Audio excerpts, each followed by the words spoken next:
여러분 안녕하십니까? 광주 MBC 뉴스투데이입니다. 먼저 오늘의 주요 뉴스입니다. 광주 5개 자치구에서 평화의 소녀상이 일제히 모습을 드러냈습니다. 시민 모금으로 세워진 소녀상은 희생자를 기리는 동시에 일제의 만행을 고발하고 있습니다.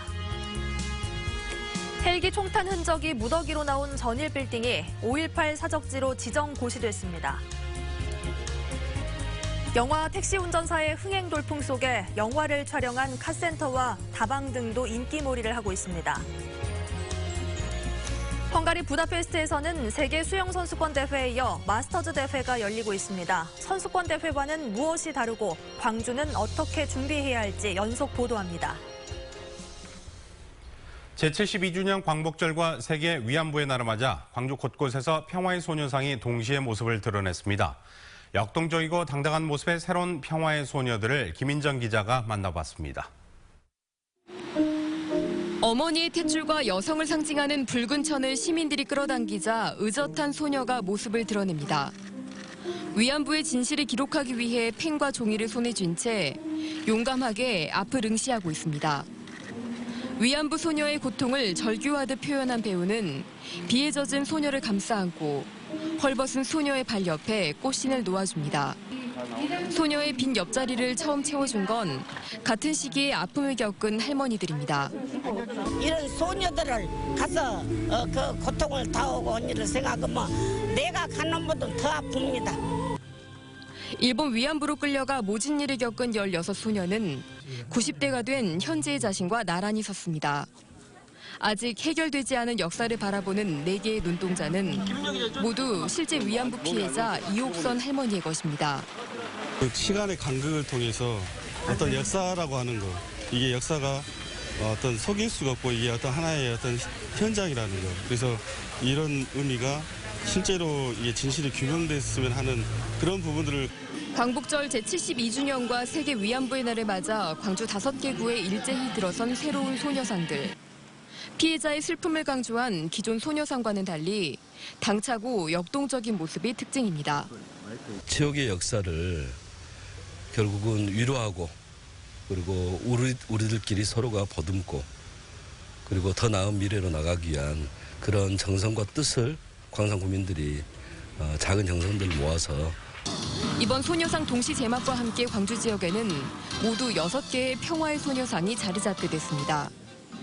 시민들이 조금씩 비용을 보태 만들어진 새로운 소녀들은 앞으로 광주 곳곳에서 역사의 진실을 전달하는 데 그치지 않고 위로와 사랑, 희망을 전하게 됩니다. MBC 뉴스 김민정입니다. 일본 정부가 올해도 독도가 일본 영토라는 방위백서를 의결하는 등 광복 72주년을 맞는데도 역사 왜곡 주장이 도를 넘고 있습니다. 광복절을 맞아 광주에서 거주하는 세터민과 시민들이 하나된 마음으로 독도 수호 의지를 다졌습니다. 보도에 송정근 기자입니다. 한반도 그림이 그려진 대형 현수막 위로 사람들이 핸드프린팅을 합니다. 사람들의 손바닥이 더해질 때마다 파란색 단일기 형태로 남과 북이 하나가 됩니다. 북한을 떠나와 광주에 정착한 세터민 등 50여 명의 독도 원정대. 최근 남북 관계는 북한의 도발로 어느 때보다 경직돼 있지만 독도만큼은 우리 고유의 영토라며 한 목소리로 외쳤습니다.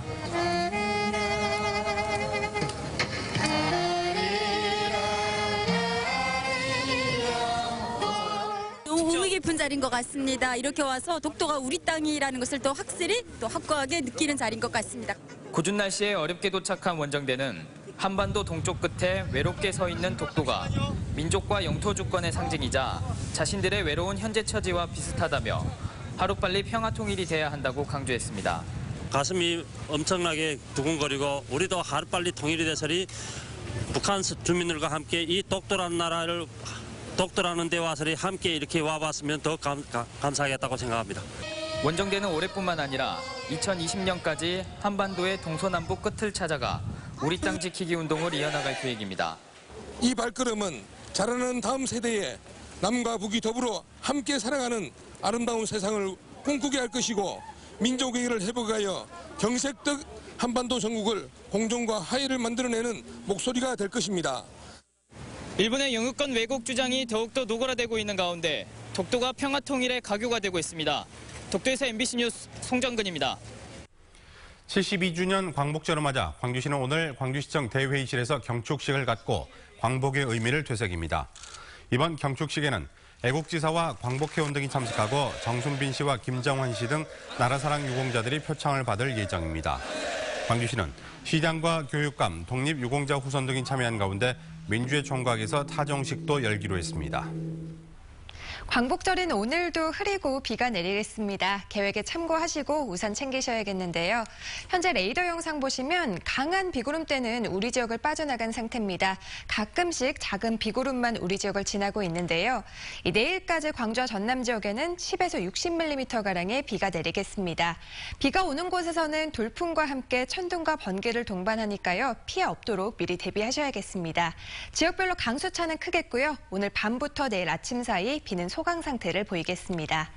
오늘 광주의 낮 최고 기온은 29도로 어제보다 2도가량 높겠습니다. 내일은 31도, 모레 30도로 다시 낮 기온 30도 안팎까지 오르면서 후텁지근한 날씨 예상됩니다.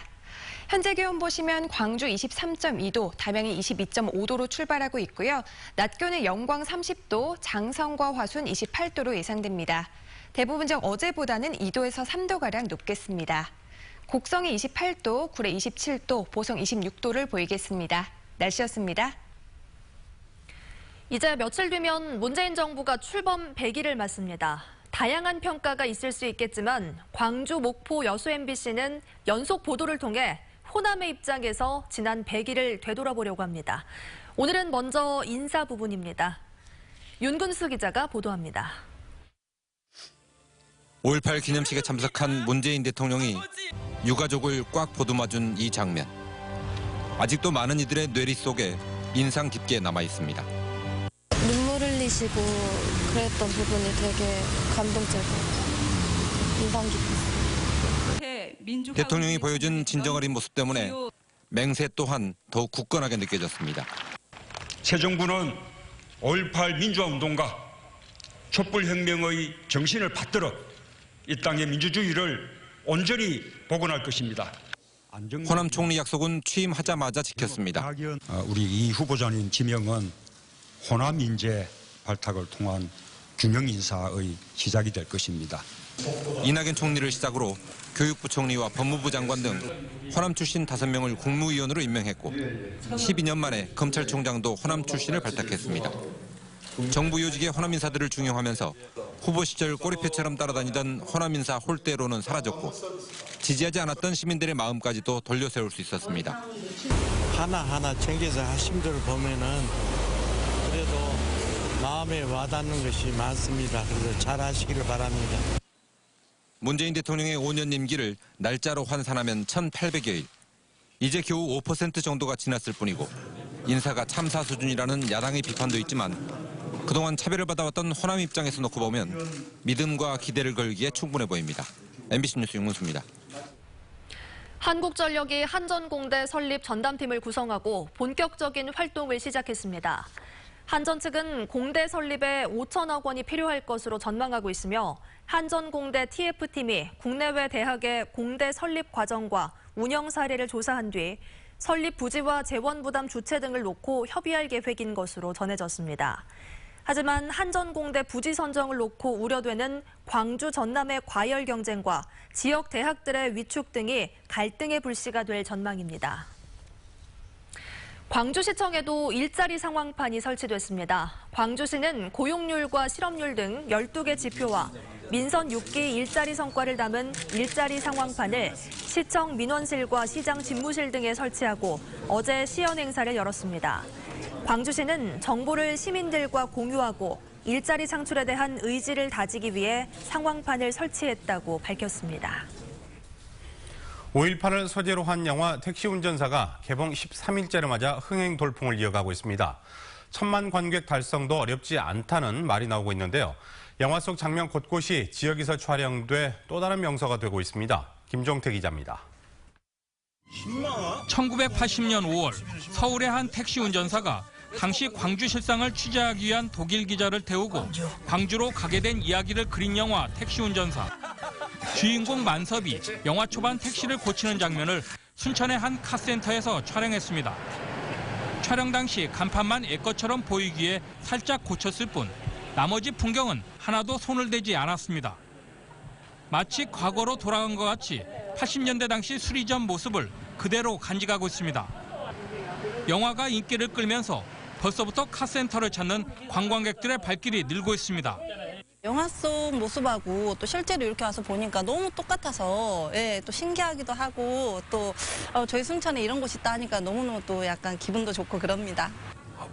독일 기자가 한국 기자를 만나는 장면은 여수의 한 허름한 다방에서 촬영했습니다. 다방은 옛 모습을 간직한 채 주변의 유명 체인점 커피숍 사이에 유일하게 남아 있습니다. 네, 여기가 45년 된 다방인데 객지에서도 많이 충청도 대구 같은 데서도 와갖고 인기 있는 다방이 돼버렸습니다. 독일 기자가 일본에서 입국할 때 김포공항 세관으로 촬영된 곳은 다름 아닌 광양의 국제여객선 터미널입니다. 택시 운전사 성공의 뒷배경에는 이처럼 영화 구성에 들어맞는 촬영장도 한몫했다는 평가를 받고 있습니다. 영화에 노출된 이런 장소들이 첫째는 관광객들이 올 수가 있고요. 그런 관광객들이 오면서 자연적으로 경제 유발 효과도 생기고 또 그러한 가게나 어떤 장소에 경제적으로 도움이 될 수 있어서 장기적으로 보면 참 좋은 소재인 것 같습니다. 1000만 관객 달성을 눈앞에 두고 있는 영화 택시 운전사. 영화 인기와 함께 지역 내 영화 촬영장이 80년대 추억을 남길 수 있는 명소로 새롭게 자리 잡고 있습니다. MBC 뉴스 김종태입니다. 일제강점기 호남 지역에서 일어났던 항일 농민운동인 전남지역 운동협의회 사건 알고 계십니까? 1930년대 대표적인 항일운동 사례로 꼽히고 있지만 제대로 된 평가를 받지 못한 채 잊혀져 가고 있습니다. 박영웅 기자입니다. 일제강점기인 1934년 일간지에 실린 기사입니다. 비밀 결사 조직인 전남운동협의회 회원들을 무더기로 검거했다고 전하고 있습니다. 전남운동협의회는 1930년대 초반 해남과 완도 등을 중심으로 꾸려진 농민 조직. 농민들이 조합을 꾸려 소작 조건을 개선하고 야학과 공연 등을 통해 계몽 활동과 항일 운동을 전개했습니다. 강진, 장흥, 보성까지 당시 3,200여 명의 민초들이 참여한 대규모 조직으로 1934년 일제 적발 이후에도 재건 조직이 살아남은 매우 특별한 항일 운동 사례로 꼽히고 있습니다. 30년대에 항일 농민운동, 항일 사회주의 운동, 항일 농민운동의 아주 전형적이고 모범적인 케이스. 당시 김홍배, 황동윤 등 57명이 기소됐지만 현재 유공초서를 받은 인원은 30명뿐. 조직의 핵심 인물 중 일부가 해방 후 이른바 좌익 활동을 한 것으로 분류되면서 관심에서 제외됐습니다. 독립운동 했던 분들인데 재판 기록이 다 있는데 그걸 지금 간과하고 있는 거죠. 지난 2007년 진실 화해를 위한 과거사 정리위원회 조사로 명백한 항일 운동으로 인정받은 전남운동협의회 사건. 그러나 이후 별다른 후속 조치가 이루어지지 않으면서 역사 속에 묻혀져 가고 있습니다. MBC 뉴스 박영훈입니다. 헬기 탄원이 발견된 전일빌딩이 5.18 사적지로 지정됐습니다. 광주시는 5.18 기념사업위원회 의결을 거쳐 헬기 총탄 흔적이 발견된 전일빌딩 10층 내부와 건물 외벽 등을 사적지로 지정 고시했다고 밝혔습니다. 전일빌딩은 28번째로 지정된 5.18 사적지로 사적지 지정에 따라 원형 보존을 위한 체계적인 관리를 받게 됩니다. 세계 수영 동호인들의 축제인 마스터즈 대회가 지금 헝가리에서 한창입니다. 광주도 2년 뒤에는 이 대회를 치러야 하는데요. 성공 개최를 위해서 무엇을 준비해야 하는지 알아보겠습니다. 먼저 이름부터 생소한 마스터즈 대회가 무엇인지 헝가리 현지에서 김철원 기자가 소개합니다. 왕복 3km를 오가야 해서 수영의 마라톤이라 불리는 오픈워터 경기입니다. 여경을 펼치는 선수들은 하나같이 중년의 남성들. As a championship is all category and where is the best in the world. Masters is every 5 years, so I'm in the 35, 39 category. 세계 수영 마스터즈 대회는 비록 국가대표는 아니지만 각자의 클럽을 대표해 나온 선수들이 참가하고 있습니다. 노장의 투혼이 무엇인지 보여주고 있는 선수들은 마스터즈 대회 참여 자체를 영광으로 여깁니다. I have this dream since long time ago to participate in a FINA event. 25살 이상부터 출전 자격이 주어지는데 기준만 통과한다면 100살 노인도 출전할 수 있습니다. 대회 종목은 하이다이빙을 제외한 5개 종목으로 선수권 대회와 대동소이합니다. 국가대표 선발전을 통과해야 하는 선수권 대회와 달리 나이대별로 일정 기준만 넘기면 자격이 주어지기 때문에 참가자가 훨씬 많습니다. 헝가리 수영대회의 경우 마스터즈 대회 참가 선수는 선수권 대회의 4배에 이를 정도로 많았습니다. We have record numbers in all disciplines, close to 10,000, about 7,000 in the pool. Water polo, 120 teams, 360 games they will play. Synchronized swimming, approximately 500 and 310 divers. It's a very, very big competition. 원래는 따로 치러졌지만 지난 2015년 러시아 카잔 대회 때부터 선수권 대회와 마스터즈 대회가 통합돼 치러지고 있습니다. 참가비를 비롯한 숙박비와 교통비 등 경비 일체를 선수들이 모두 스스로 부담한다는 점도 마스터즈 대회의 특징입니다. 국제수영연맹이 대회에서 발생하는 이익을 가져가는 수영 선수권 대회와 달리 대회 개최의 경제적 효과가 지역으로 퍼진다는 점에서 지역사회가 마스터즈 대회를 잘 준비해야 할 이유는 차고도 넘쳐 보입니다. 헝가리 발라통 호수에서 MBC 뉴스 김철원입니다. 금호타이어가 1분기에 이어 2분기에도 영업 손실을 기록했습니다. 금호타이어는 반기 보고서 공시를 통해 올해 2분기 영업 손실이 225억 원으로 집계됐다고 밝혀 1분기 282억 원 손실에 이어 2분기째 적자 상태에서 벗어나지 못했습니다. 금호타이어 관계자는 해외 매각설에 따른 거래선 동요와 브랜드 가치 하락 우려 등으로 해외 시장 매출이 축소됐다며 특히 중국 시장의 경우 가격 경쟁 심화까지 겹치면서 판매가 급감해 매출이 줄었다고 밝혔습니다. 연 이틀 새 가고다와 흑산도 등 섬 지역과 서남해안을 중심으로 집중호우가 쏟아졌습니다. 침수 피해도 발생했지만 모처럼 내린 단비로 섬 지역의 식수난은 일부 해소됐습니다. 김진선 기자입니다. 오랜 가뭄으로 식수난에 시달렸던 신안 가거도. 이틀 동안 250mm 이상의 단비가 내렸습니다. 흑산도와 임자도, 완도 보길도 등 섬 지역도 100mm 안팎의 비가 내렸습니다. 그러나 완전 해갈은 부족한 상황, 아직도 비를 기대하고 있습니다. 올해는 장마철에 비가 아예 안 와서 어지간하면 우리 주민들이 태풍 오기를 기대했었는데 반가운 단비지만 일부 침수 피해도 잇따랐습니다. 해안가 저지대에 있는 축구장 절반 크기의 수산업체 부지는 모두 빗물에 잠겼습니다. 소금과 얼음은 녹았고 고압전기가 흐르는 기계실도 침수돼 공장은 가동을 멈췄습니다. 새벽 6시 반부터 침수가 시작된 이곳은 1시간여 만에 무릎 높이까지 물이 들어찼습니다. 제가 한 26년 동안에도 이런 적이 한 번도 없었어요. 아무리 백종사려도 물이 역류된다고 해도 조금 사무실 앞에 조금 이렇게 그냥 신발에 젖을 정도만 됐지 이런 현상 한 번도 없었어요. 광주와 전남에 이틀 동안 내린 비는 30에서 150mm 안팎으로 지역별 편차가 큰 상황. 대부분 서해안에 집중돼 전남의 저수율은 평년의 절반 수준인 38.5%를 여전히 넘기지 못하고 있습니다.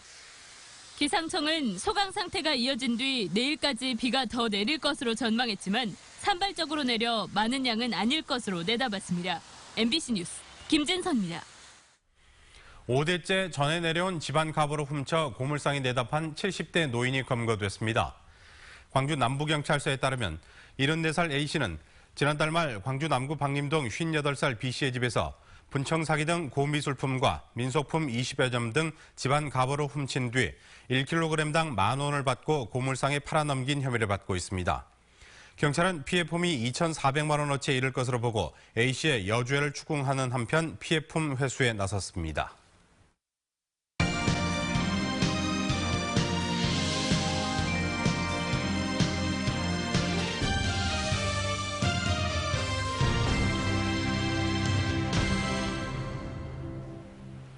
참선과 깨달음을 강조하는 불교 종파인 선종의 역사를 살펴볼 수 있는 특별전이 국립광주박물관에서 열리고 있습니다. 마음이 곧 부처라는 주제로 열린 이번 특별전은 신라 말기 호남을 중심으로 형성된 선문 사찰들의 유물과 기록을 통해 선종의 역사를 소개하고 홀로그램과 미디어 매핑 등 첨단 기술로 재현한 문화재도 선보이고 있습니다. 또 초이선사와 관련된 기록물 등 불교의 차문화 유물도 함께 전시돼 있습니다. 프로축구 광주FC 남기일 감독이 자진 사퇴했습니다. 남기일 감독은 어제 구단 사무국을 찾아 성적 부진에 대한 책임을 지고 사퇴 의사를 밝혔습니다. 남 감독은 지난 2013년 감독 대행으로서 1부 리그 승격을 이뤄내 정식 감독으로 부임했지만 올해 2부 리그 강등권으로 성적이 부진하자 사퇴를 결정한 것으로 알려졌습니다. 광주FC는 당분간 감독 대행 체제를 유지하면서 1부 리그 잔류를 위해 최선을 다하기로 했습니다. 그동안 외유성 연수로 지탄을 받아온 광주 지역 기초의원들이 72주년 광복절을 맞아 의미 있는 공동 연수를 추진 중입니다. 광주 동구와 서구, 북구의회 의원 8명은 합동 연수단을 구성해 내일부터 일본 구남도에서 강제징용과 근로정신대 실태를 파악하기로 했습니다. 광복절인 오늘도 흐린 가운데 비가 내리겠습니다. 계획에 참고하시고 우산 챙기셔야겠는데요. 현재 레이더 영상 보시면 강한 비구름대는 우리 지역을 빠져나간 상태입니다. 가끔씩 작은 비구름만 지나고 있는데요. 내일까지 광주와 전남 지역에는 10에서 60mm가량의 비가 내리겠습니다. 비가 오는 곳에서는 돌풍과 함께 천둥과 번개를 동반하니까요. 피해 없도록 주의하셔야겠습니다. 지역별로 강수차가 크겠고요. 오늘 밤부터 내일 아침 사이에 비는 소강 상태를 보이겠습니다. 오늘 광주의 낮 최고 기온은 29도로 어제보다 2도가량 높겠습니다. 내일은 31도, 모레 30도로 다시 낮 기온 30도 안팎까지 오르면서 후텁지근한 날씨 예상됩니다. 현재 기온 보시면 광주가 23.2도, 영광 23.6도로 출발하고 있고요. 낮 기온은 장성과 화순이 28도, 담양 29도로 예상됩니다.